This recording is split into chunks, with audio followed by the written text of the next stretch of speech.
Lakshmi, now let me come to you. You're a software programmer prior to, taking up music as your profession, and then you, of course, founded Gaayak. Talk to me about the kind of support that you got when you wanted to switch careers. All right. Check. Yeah, just keep it closer. Yeah, so to begin with, yes, prior to starting with Gaayak, I was employed with Zoho Corporation, kind of a dream company. Yes. For several. It takes around 12 rounds of interview to get into that today. Yeah. A wonderful work culture there, a very comfortable position I was holding. I was leading a team of, 7 to 10 members. And the biggest advantage was my office was just a 5-minute walkable distance from home. So what made you switch? A job which somebody would kill for. Yeah. And so it all happened during my maternity leave, actually, when I had my second son. So it's like during the time when I was idle and I really wanted to get away from, all the nappy changing and feeding routine kind of a thing.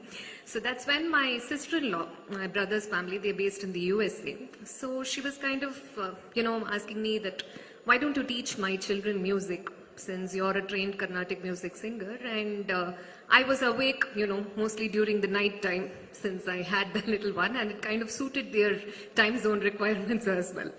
So that's when I first started teaching. And it kind of dawned in me that why can't I channelize my musical ambition into this teaching arena, given that there is, a lot of requirement for training children in traditional Indian music, especially the NRIs. Having been an NRI myself, I've faced a similar problem, the accessibility to a good teacher. So towards the end of my maternity leave, I had come to a conclusion, a decision that yes, this is what I wanted to do. And added to that, my husband, who was also employed with Zoho, he also decided to quit and he wanted to start up his own startup. Right. So you can imagine, we decided to raise 3 children at a time, Absolutely. 2 startups and 1 baby. Yeah.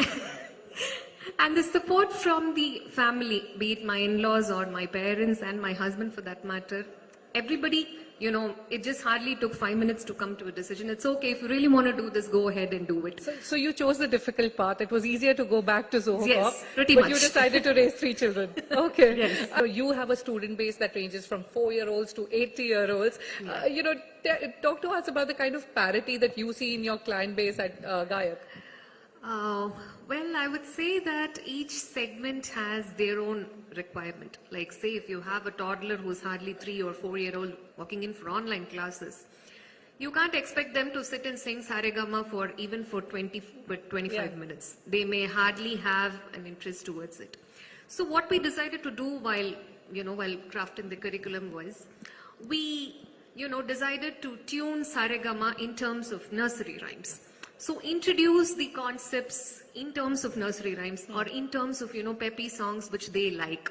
We even give them, sing-along karaoke tracks in the Gaayak app. So you can sing along your favorite song, whether it is Let It Go or whatever it is. In terms of Saregamapa, it's kind of, doable. Yeah. And similarly, coming to the senior citizens or people who are like 60 plus, whom we have several to be, age is never a bar to learn music. So we have several of, several senior citizens as well coming to us. So they are, more rooted to the spiritual or rather the devotional aspect of music. Even with them, you can't expect them to come and sit and learn Saregama after 60 years of age. So we've designed, something for them as well, which kind of, something called a semi-classical, where they are like, directly taught songs and things which they are capable of singing. Again, not something which is complicated. So we've designed something for everybody. It's kind of like our tagline is, nurture the music in you. We hope to nurture the music in everybody. Okay. So if you have the will to learn, you're most welcome. All right.